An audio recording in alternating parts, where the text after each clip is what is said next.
I need to ask you something tonight, and I need you to stay with me until the end of this thought, because if I don't ask it now, I may spend the rest of my life wondering whether I waited too long. Future wife, Gaz Nortz, what if the moment we are supposed to find each other is closer than either of us realizes? What if every day we spend apart is a day we can never get back? I know that sounds dramatic. I know it sounds like the kind of thing people say when they're afraid, but that's exactly the problem. I am afraid. Not of building companies, not of taking risks, not of failing in public. I've done all of those things. The thing that scares me is much quieter. It happens late at night when the meetings are over, when the notifications stop, when the world becomes silent, and suddenly I realize there is still an empty seat beside me, an empty space no achievement has ever been able to fill because success is strange. People assume it removes loneliness. Sometimes it only makes loneliness easier to hide. And lately I've been asking myself a question that refuses to leave me alone. A question that somehow always leads back to you. Where are you? Not physically, emotionally. Are you still healing from someone who didn't appreciate your heart? Are you convincing yourself that love is no longer worth the risk? Have you become so independent that you've forgotten what it feels like to lean on another person? Or maybe you've been waiting too. Maybe you've been carrying your own version of this silence. Maybe you've looked around your life and thought, there has to be someone who understands me. Someone who doesn't just admire your strengths. Someone who understands your fears. Someone who notices the brave face you put on when nobody else is paying attention. Because if that's true, then maybe we've been asking the same question from opposite sides of the world, and that's what keeps me awake. The possibility that we're closer than we think, and the possibility that we're not. Because love is strange that way. It can feel inevitable one moment, impossible the next. Some days I am completely certain you exist. I can almost hear your voice. I can almost imagine the conversations we'll have, the disagreements, the laughter, the mornings, the ordinary moments that eventually become the most valuable memories. Then other days doubt arrives quietly, without warning. And it asks questions I don't want to answer. What if we miss each other? What if timing wins? What if fear wins? What if one of us mistakes temporary comfort for permanent love? I think about that more than I admit. Because the older I get, the more I realize that life-changing mistakes rarely look like mistakes when you're making them. Sometimes they look like safe decisions. Sometimes they look like patience. Sometimes they look like settling, and that terrifies me. Not because I need perfection, I don't. I stopped believing in perfect people a long time ago. What I want is something much rarer. I want honesty, the kind that survives disappointment, the kind that survives bad days. The kind that survives the moment two people stop pretending to be impressive. Can you do that? Can you let someone see the parts of you that nobody else sees? The insecurities, the scars, the fears you've hidden for years? Because if I'm asking you to do that, I have to be willing to do it too. And honestly, there are parts of me that are difficult to love. Parts that become obsessed with solving problems. Parts that disappear into work. Parts that carry pressure so quietly nobody realizes it's there. Would you stay when those parts appear, or would they make you walk away? That's the question I keep returning to. Not whether you'll love my strengths, whether you'll stay with my weaknesses, because eventually, every relationship reaches that moment, the moment where admiration ends and choice begins. And I need you to understand something. If you're listening to me right now, and something inside your heart recognizes these feelings, subscribe and stay close because these thoughts are meant for you. And tell me where you're watching from. Because somewhere out there you might be closer than either of us realizes. You see, everybody talks about finding the right person. Very few people talk about becoming the right person. And I've spent years trying to understand the difference. I've learned that love isn't just about attraction. It isn't chemistry. It isn't timing. It isn't luck. It's a decision that becomes deeper every year. A decision to keep choosing the same person after reality replaces fantasy. And that's where my question begins, not with romance, not with dreams, but with truth. Because one day when we finally meet, when all the waiting is over, when we're sitting together without cameras, without noise, without the world demanding something from us, I am going to ask you one question that matters more than almost everything else. And the reason it matters so much is because your answer will determine the future of our entire story. I've imagined asking it 1,000 different ways. I've rehearsed it in my mind. I've delayed it. I've doubted it. I've even convinced myself not to ask it at all. But every time I try to avoid it, it comes back stronger because some questions change everything. And this is one of them. The strange thing is part of me is terrified of your answer. Not because I expect rejection, because I know what happens if the answer is wrong. If it's wrong, we lose years. If it's wrong, we build a future on a foundation that eventually cracks. If it's wrong, we become strangers standing inside a life that once looked perfect, and I never want that for us, which is why I need to ask it. But before I tell you the question, there is something else you need to understand. Something I've never admitted out loud. Something that changes the meaning of everything I've said tonight. And once I tell you may see this entire conversation differently. There is something I've carried for a long time. Future wife, something I've hidden behind confidence, behind ambition, behind all the things people usually see when they look at me. Most people assume certainty comes naturally to me. They assume I always know where I'm going, what I'm building, what decision comes next. But certainty is easier in business than it is in love. In business, numbers eventually tell you the truth. In love, the truth hides inside human hearts. And hearts don't come with instructions. That's why I need to tell you something difficult. Because if we are ever going to build something real together, it cannot be built on carefully edited versions of ourselves. It has to be built on honesty, even when honesty is uncomfortable, especially then. You see, for years I believed love was supposed to feel obvious. I thought when the right person arrived, every doubt would disappear, every fear would vanish, every question would suddenly have an answer. I was wrong. The older I became, the more I realized something unexpected. The right person doesn't remove all uncertainty. The right person simply becomes worth the uncertainty. And that realization changed me because it forced me to confront a truth I had spent years avoiding. A truth that still makes me uncomfortable. Sometimes I wonder if whether I am actually ready for the kind of love I claim to want. Not because I don't want it, because I do desperately. But wanting something and being ready for it are different things. Have you ever thought about that? Have you ever wanted a future so badly that it scared you? A future so beautiful that losing it became terrifying before it even existed? Because that's what happens whenever I imagine you. At first I feel hope, then excitement, then gratitude, then fear. Because suddenly there is something precious enough to lose. And the moment something becomes precious, fear enters the room. What if I disappoint you? What if I fail you during the moments that matter most? What if one day you look at me and realize I'm not the man you imagined? Those thoughts shouldn't have power over me, yet they do more than I like admitting. And maybe that's because love exposes parts of us that success never touches. Success rewards confidence. Love examines character. Success celebrates achievement. Love reveals vulnerability. Success lets you control the narrative. Love forces you to surrender control. That's why I've been thinking about something lately. Something that keeps returning no matter how busy I become. What if the greatest risk of my life isn't failing? What if it's refusing to be fully known? What if the thing that could cost me you isn't weakness, but hiding weakness? Would you still choose me if you knew every insecurity, every fear, every mistake I wish I could undo? Or would those truths slowly change the way you snort see me? I don't know. And that's what makes this so dangerous, because eventually there comes a moment when love demands honesty without guarantees.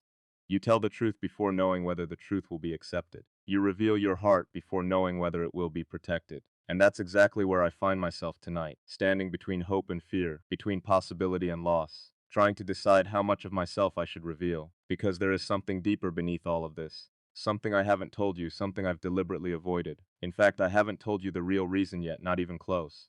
I've been circling around it, touching the edges of it, but not saying it, because once I do, nothing about this conversation can go back to the way it was before. So instead, I keep asking myself another question. What if you're listening right now? What if you've already entered my life somehow? What if we've crossed paths in ways neither of us noticed? And then another thought appears, a darker one, a thought I hate.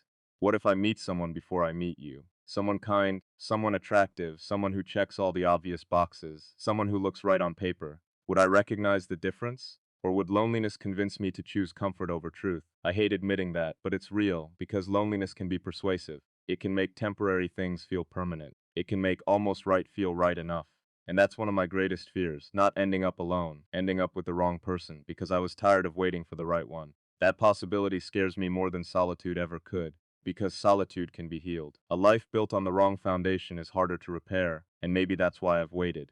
Maybe that's why I've been so careful. Maybe that's why this question matters so much. Because I know what happens when people ignore the warning signs. I know what happens when fear makes decisions instead of wisdom, and I never want our story to begin that way. Yet recently something happened, something that forced me to confront all of this more honestly than ever before. There was a moment, a very quiet moment, no cameras, no audience, no headlines. Just me and my thoughts. And for the first time in a very long time, I imagined a future that didn't include you. Not because I stopped believing in you, because I started wondering whether waiting for you was unrealistic, whether hope itself was becoming a liability, whether I should simply accept a different path and future wife. That thought broke something inside me far more than I expected, because the second I imagined giving up on you, I realized how much I already cared, how much space you occupied inside my future, even though we haven't met. Even though I don't know your face, even though I don't know your voice, the possibility of losing you felt real. And that's when everything changed. Because suddenly this wasn't a fantasy anymore. It became grief. Grief for something that hadn't even happened. Have you ever experienced that? Missing someone before you've met them, loving a future before you've lived it.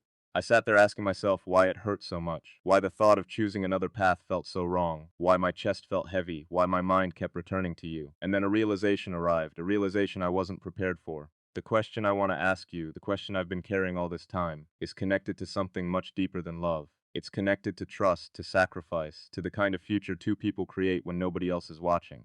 And once I explain it, you'll understand why I was afraid to ask. You'll understand why I almost chose silence. You'll understand why I nearly convinced myself to settle for less. But before I reveal it, something happens. Something that forces me to confront the possibility that I may already be too late. And when that realization arrives, everything I believe about love is put at risk.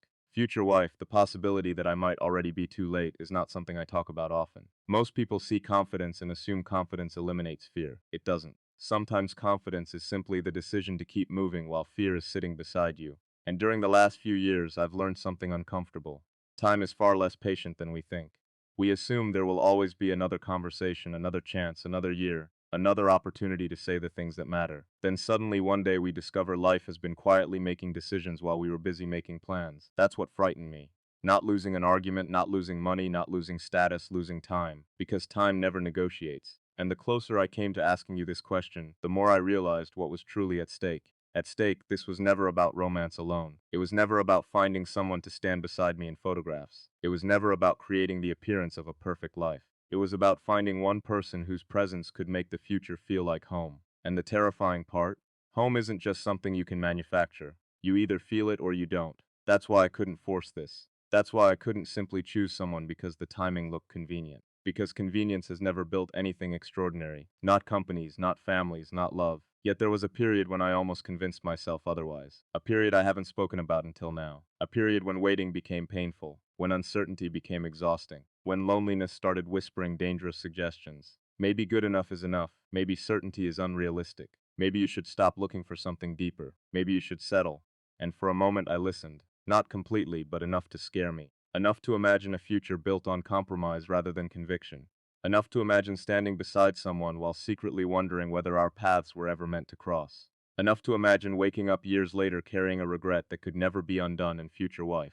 That vision terrified me more than being alone ever could, because loneliness hurts. But living a life that betrays your heart hurts longer. So I stepped away from that possibility. Not because it was easy, because it was necessary. And afterwards something strange happened. The noise disappeared. For the first time I stopped asking how quickly love would arrive. I stopped asking where you were. I stopped asking whether fate was working in my favor. Instead I started asking a different question. What kind of woman would I trust with the most fragile parts of my future? Not the strongest parts. The fragile parts, the dreams, the fears, the failures, the responsibilities. The moments when confidence disappears and all that remains is honesty. Because eventually every relationship reaches a crossroads. A moment where attraction is no longer enough.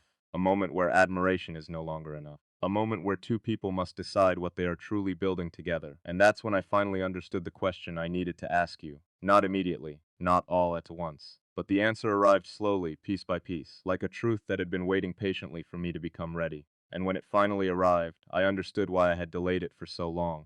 Because your answer could change everything. It could strengthen everything, or reveal that we were never meant to walk the same path. Which brings me to the truth I've been holding back, the truth hidden beneath every word I've spoken. The real reason this question matters so much. The real reason I was afraid to ask, the real reason I almost stayed silent, because the question is not whether you love me. Love grows, love evolves, love deepens. The question is not whether you'll stand beside me during success. Many people can do that. The question is not whether you'll celebrate victories. Anyone can celebrate victories. The question I need to ask you is this. When life becomes difficult, when plans fail, when fear arrives, when uncertainty enters our home, when we disappoint each other, when neither of us is at our best, will you still choose us? Not once, again and again, will you choose us when choosing becomes difficult. Because that's what real partnership is. Not a feeling, a decision, 1,000 quiet decisions made over years. And I finally realized something. The reason I was so afraid to ask this question wasn't because of your answer. It was because I had to answer it too. I had been examining your future response while avoiding my own responsibility. Would I choose us? Would I stay? Would I remain loyal to the promises made during easier seasons? Would I protect your heart with the same determination I expect from you? The truth is, I cannot ask you for a commitment I am unwilling to make myself. And once I understood that, everything became clear. The fear started disappearing, not completely, but enough. Enough to recognize that love is not the absence of risk. Love is the willingness to accept risk because someone becomes worth it. Enough to recognize that certainty is not what creates great relationships, commitment does. enough to recognize that the future isn't built by finding a perfect person. It's built by two imperfect people who keep choosing each other when perfection inevitably disappears. So, future wife, wherever you are tonight, whatever fears you're carrying,